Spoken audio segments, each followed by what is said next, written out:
Hello dear students, we are in the series of tense and exception and this is part 11 and today we will study future continuous tense।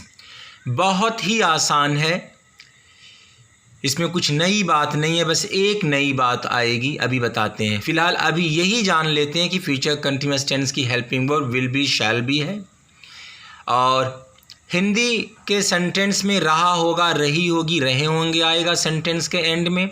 Verb के first form में ING का use होगा और continuous शब्द है, इसका मतलब काम चल रहा होगा, ये पूरा नहीं है, इसलिए इसको इनकम्प्लीट बोलेंगे। इनकम्प्लीट टेंस भी बोलते हैं कंटिन्यूस टेंस को, और इसे प्रोग्रेसिव टेंस भी, चूँकि चल रहा है इसलिए प्रोग्रेसिव टेंस भी कहते हैं। विल शैल का use already I taught you in future indefinite कि नॉर्मल फ्यूचर और स्ट्रॉन्ग फ्यूचर की तरह होता है। मतलब अगर बात प्रोटोकॉल के दायरे में रहकर, तमीज़ के दायरे में, मैनर के दायरे में आप रह के बात कर रहे हैं, बहुत ही काम या कूल होकर के बोल रहे हैं, तो आई और वी के साथ नॉर्मल फ्यूचर में शैल का use, you he she they it के साथ विल का यूज़ होगा। लेकिन बात में ज़ोर है, वह ज़रूर आएगा, मैं उससे ज़रूर मिलूँगा, अवश्य मिलूँगा। अब ये स्ट्रॉन्ग फ्यूचर की बातें हैं और आई और वी के साथ स्ट्रॉन्ग फ्यूचर में will, you he she they it के साथ स्ट्रॉन्ग फ्यूचर में शैल का यूज़ होता है। गाइस, एक बात यहाँ सीखने की चीज़ है, विल बी, शैल बी। अभी तक क्या पढ़े थे हम लोग? एक ही हेल्पिंग वर्ब में एक ही पार्ट हुआ करता था, is, am, are, was, were, do, does, did. अब हम लोग ये अब पढ़ने जा रहे हैं ऐसे हेल्पिंग वर्ब जिसमें टू या मोर देन टू पार्ट्स हों। तो इसको आगे भी हम लोग सीखते हैं, यही नई बात यहाँ होगी। तो let us start first of all assertive sentence.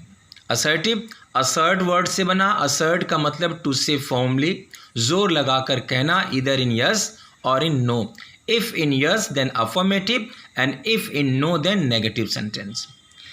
Affirmative subject, उसके बाद helping verb will be, shall be, verb के फर्स्ट फॉर्म में ING, then object, then complement.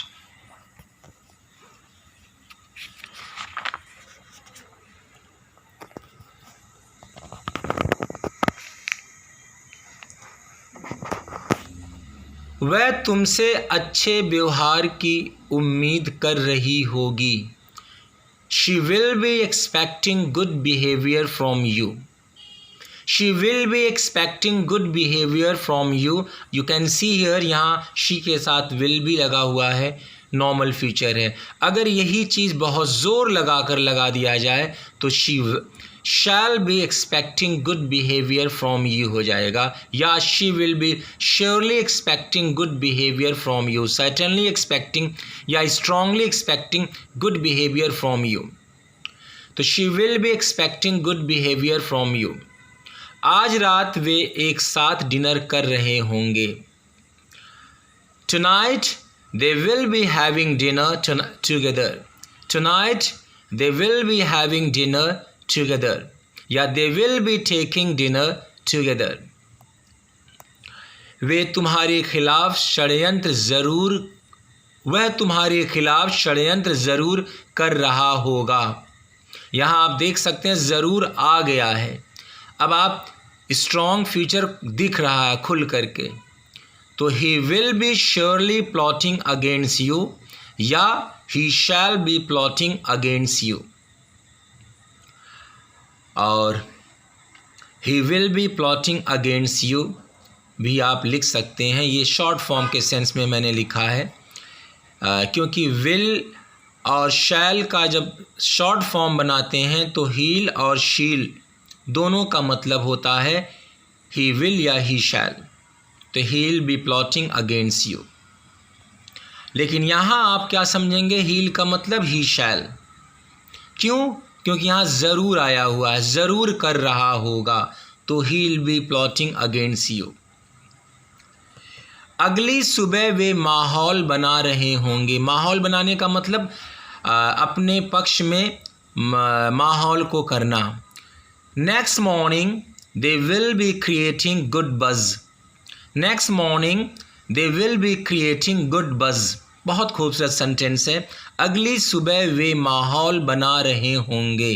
Next morning they will be creating good buzz या they will be creating good buzz.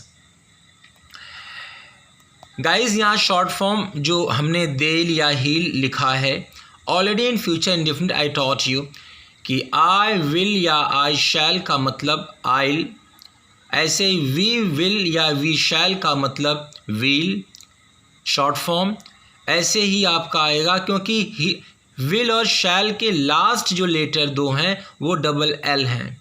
तो heal, शील, देल, ये सारी की सारी चीज़ें ऑलरेडी आई टॉट यू। तो अगली सुबह वे माहौल बना रहे होंगे। Next morning they will be creating good buzz.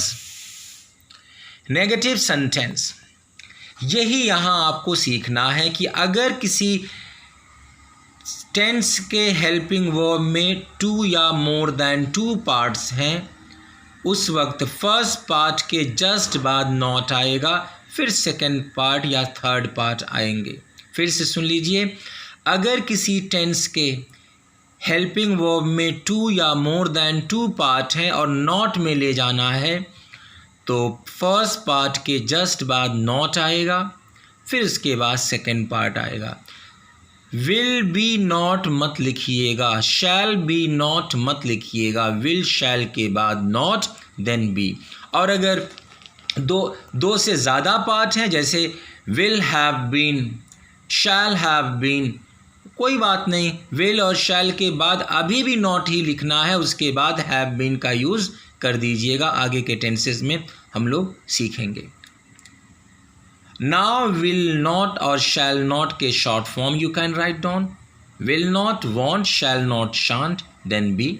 Verb के फर्स्ट फॉर्म में ING, then object, then complement. Subject will, shall plus not plus be, verb के फर्स्ट फॉर्म में आईएनजी, ऑब्जेक्ट, कॉम्प्लीमेंट। या विल नॉट, शैल नॉट का short form won't, shan't, then be, verb के first form में ING, object, then complement. वह कोशिश नहीं कर रहा होगा, वह कोशिश नहीं कर रहा होगा। ही वॉन्ट बी ट्राइंग, लेकिन अगर वह कोशिश बहुत मतलब मेहनत वाली कोशिश, ज़ोरदार कोशिश के सेंस में स्ट्राइव शब्द लगाएंगे। सिंपल कोशिश है तो ट्राई, ज़ोरदार कोशिश है तो स्ट्राइव, STRIVING, स्ट्राइविंग। तो ही वॉन्ट बी ट्राइंग या ही वॉन्ट बी स्ट्राइविंग।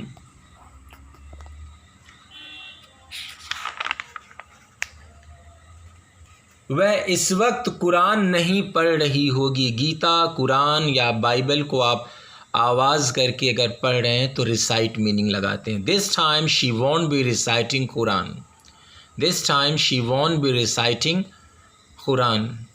वे नमाज नहीं पढ़ रहे होंगे। दे वॉन्ट बी ऑफरिंग नमाज, दे वॉन्ट बी ऑफरिंग नमाज।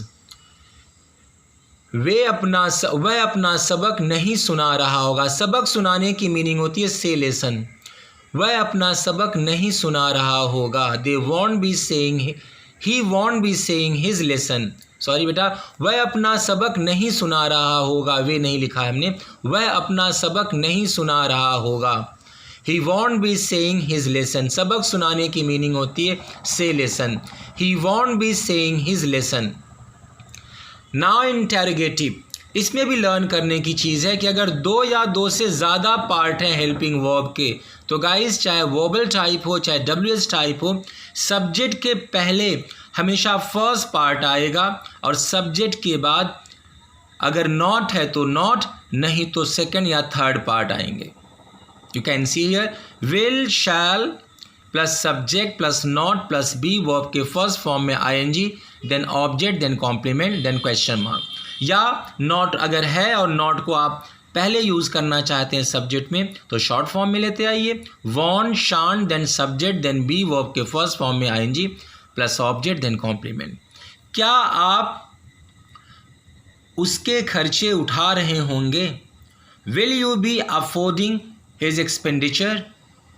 Will you be affording his expenditure, क्या वह तुम्हारे दोस्त का शोषण कर रहा होगा।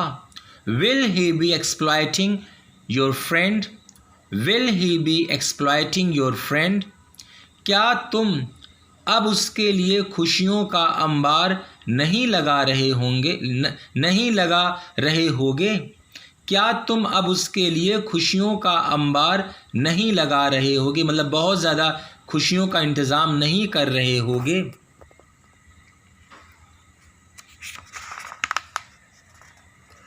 Won't you be heaping happiness for her now? Won't you be heaping happiness for her now? Won't you be heaping happiness for her now? क्या वह लंगड़ा रहा होगा। एक्चुअली लंगड़ाना का सेंस यहाँ पर चोट खा करके, क्या वह चोट के कारण लंगड़ा रहा होगा, लंगड़ा रहा होगा, क्या वह चोट के कारण लंगड़ा रहा होगा। तो गाइज चोट के कारण लंगड़ाने की मीनिंग होती limp, limp. Will he be limping, will he be limping. Now WH type, WH type का मतलब सेंटेंस की शुरुआत क्वेश्चन वर्ड से हो, व्हेन, हाउ, वेयर, हु से हो, क्वेश्चन वर्ड से हो।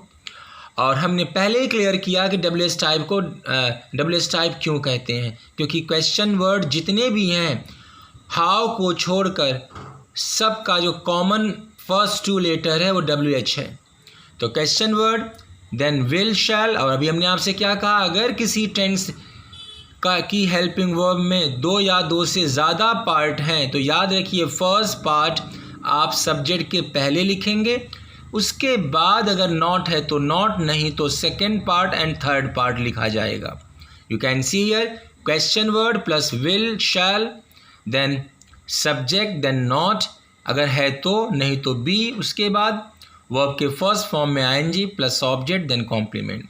और शॉर्ट फॉर्म में लाना चाह रहे हैं तो won't and shan't, you won't comma shan't लगा दीजिए, question word plus won't comma shan't then subject then be, verb के फर्स्ट फॉर्म में ING then object then complement. एक चीज़ याद रखिएगा, फिर से मैं बोल रहा हूँ, अगेन आई प्रोनाउंस बेटा, कि अगर किसी सेंटेंस में, अगर किसी टेंस के हेल्पिंग वर्ब में 2 या मोर देन 2 पार्ट हैं तो नेगेटिव में नॉट का यूज़ फर्स्ट पार्ट के बाद आता है और इंटरगेटिव में फर्स्ट पार्ट सब्जेक्ट के पहले लिखा जाता है और उसके बाद सब्जेक्ट के बाद सेकंड एंड थर्ड पार्ट आता है। और अगर नॉट भी है तो सब्जेक्ट के पहले आप first part of helping verb लिखेंगे, उसके बाद सब्जेक्ट आएगा, देन नॉट लिखेंगे, उसके बाद सेकंड एंड थर्ड पार्ट आएगा। वह खुद को क्यों नहीं सुधार रहा होगा। Why won't he be mending his ways? Why won't he be mending his ways? वह तुम्हारे चरित्र को गंदा क्यों कर रहा होगा। Why will he be spoiling या messing, MESS, messing your character? Why will he be messing your character? वे तुम्हारी बातें उस तक कैसे पहुंचा रहा होगा। वे तुम्हारी बातें उस तक कैसे पहुंचा रहा होगा। How will they be conveying your words to him? How will they be conveying your words to him? वह इस वक्त कहाँ ठहरी होगी। Where will she be staying this time? Where will she be staying this time? वह कितना कठिन परिश्रम कर रहा होगा। How much will he be toiling? How much will he be toiling? कितने लोग अच्छे बन रहे होंगे। How many people will be practicing goodness? या आप बोल सकते हैं ऐसे भी, How many people will be becoming good? How many people will be becoming good? या How many people will be practicing goodness? Guys, इस पार्ट में कुछ अच्छे वर्ड मीनिंग आपको मिले जो नई बात है, प्लस नई बात ये है कि अगर 2 या 2 से ज़्यादा पार्ट हैं किसी भी टेंस के हेल्पिंग वर्ब में तो याद रखिए फर्स्ट पार्ट के जस्ट बाद नॉट आएगा अगर नॉट का यूज़ कर रहे हैं, और अगर आप इंटरोगेटिव में जा रहे हैं तो सब्जेक्ट के पहले जो हेल्पिंग वर्ब होता है उसी फर्स्ट पार्ट का ही होगा, और सब्जेक्ट के बाद फिर सेकंड एंड थर्ड पार्ट आएंगे। और अगर नॉट आ जाता है उसी में तो सब्जेक्ट के जस्ट बाद नॉट आएगा, फिर सेकंड एंड थर्ड पार्ट आएगा। Guys take care, thank you so much.